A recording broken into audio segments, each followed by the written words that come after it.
Ages ago, a young child named Vasilisa lived with her father, the merchant, and her ill mother. Before her mother passed, she looked to Vasilisa and said, "My child, I am dying. Take this doll as my blessing. Always keep it with you and never show it to anybody. If anything bad happens to you, give the doll food and ask her for advice." The merchant grew lonely and married a widow woman with 2 jealous daughters, constantly putting Vasilisa to work outdoors to make her ugly. But years passed, and she was more beautiful than ever. As her father went away on business, the stepmother moved the family to a birch forest where the terrifying witch Baba Yaga lived, the witch who ate people for lunch.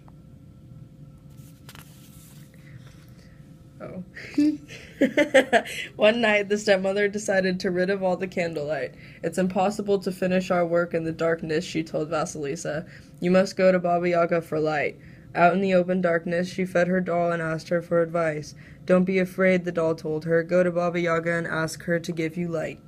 Eventually, a horseman rode by. He was white, and as was his horse. Then another, dressed in all red, with a red horse. In no time, a black horse with a black man upon it rushed by and disappeared.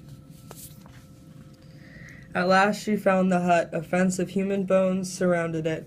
It had been crowned with human skulls and teeth serving as locks. Vasilisa was mortified. The eye sockets glowed in the moonlight. As the earth trembled, out came Baba Yaga. After explaining the means behind her trip, Baba Yaga assured Vasilisa that if she worked well, she'd receive her light. If not, she'd be cooked and eaten for dinner by Baba Yaga. They entered the hut.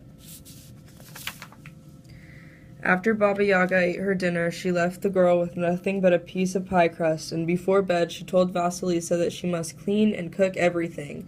She then told her to separate all of the corn, seed by seed. "If you don't complete these tasks, I will eat you." Soon the witch was snoring. Vasilisa gave the doll her crust and asked for advice. The doll told her, "Don't be afraid, Vasilisa. Eat your supper and go to bed. Mornings are wiser than evenings."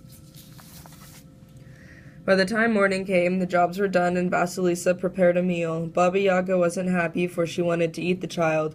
Baba Yaga then cried, "My faithful servants, grind the wheat." 3 pairs of hands appeared, took the wheat, and vanished. The next day, Vasilisa asked about the horsemen she'd seen. "Well, those are my faithful servants," Baba Yaga told her, and suddenly the 3 disappearing hands made sense.